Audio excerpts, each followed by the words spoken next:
দুর্নীতি, বিভিন্ন খাতের দুর্নীতি, ব্যবসা খাতের দুর্নীতি, সমস্ত খাতে দুর্নীতি করতে করতে মানুষকে একটা দুর্নীতিবাস মানুষকে একটা গ্রহণ করে নিয়েছিল। এজন্য আমরা এই বাংলার জনগণ সেই খুনি হাসিনার বিরুদ্ধে, স্বৈরা শাসকের বিরুদ্ধে গর্জে উঠেছিল।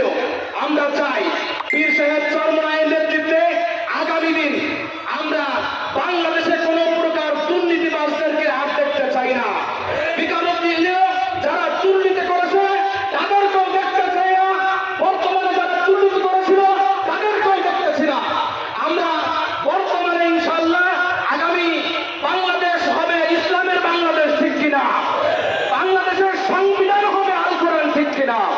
সংগ্রামী উপস্থিতি, এজন্য আগামী দিন রাজপথে ইনশাআল্লাহ পীর সাহেব চরমনায়ের যে কোনো কর্মসূচি আসবে আমরা সকলে স্বতঃস্ফূর্তভাবে উপস্থিত হওয়ার চেষ্টা করবো ইনশাআল্লাহ। ওমা আলাইনা ইল্লাল বালাগ।